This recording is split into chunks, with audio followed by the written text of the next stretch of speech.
Many of us don't realize the effect that service dogs have on a person with disabilities. However, I do. My sister has special needs, and we have a service dog that helps us and helps her. I've had the opportunity to see firsthand how a service dog can help a person and how other people in the world need the opportunity to have a service dog in order to do ordinary functions. There are certain tasks that cannot be completed without the help of service dogs, such as opening a door, walking in a straight line, walking from room to room, and lots of other stuff. The definition of a service dog, according to bellria.edu, with excerpts from the American Disabilities Act, service dogs are defined as dogs that are individually trained to do work or perform tasks for people with disabilities. Although many people view service dogs as another common household pet, they are much more. While looking up and researching all this data, I was able to find that people with disabilities are greatly affected in a good way by service dogs. Today I'll be telling you why service dogs are important in society and why they are important to the health of people with disabilities. First, let's start by talking about who they help and how they can help. Service dogs help a variety of people in a variety of different disabilities. That range from people in a wheelchair to war veterans.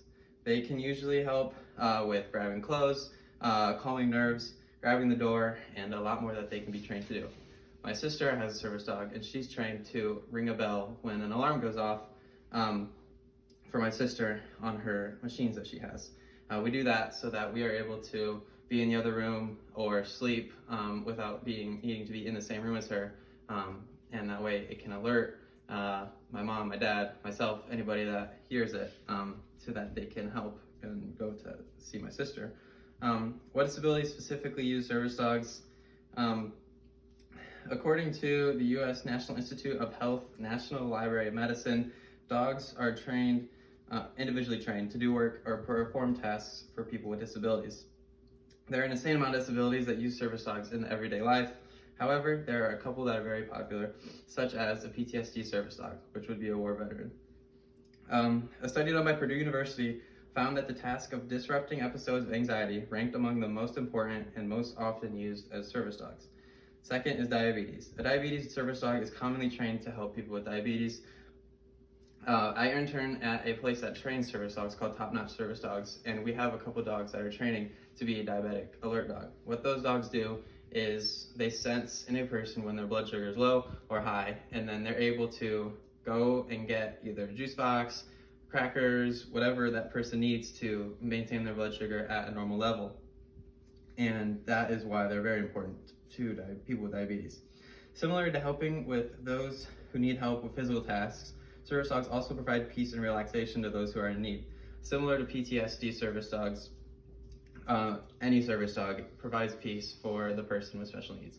Because living with special needs is stressful and you need help sometimes. And just to have that peace and calmness of a animal is very relaxing for people.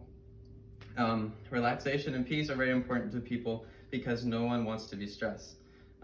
More specifically, people with PTSD. According to the National Institute of Mental Health, PTSD is a disorder that develops in some people who have experienced a shocking, scary, or dangerous event.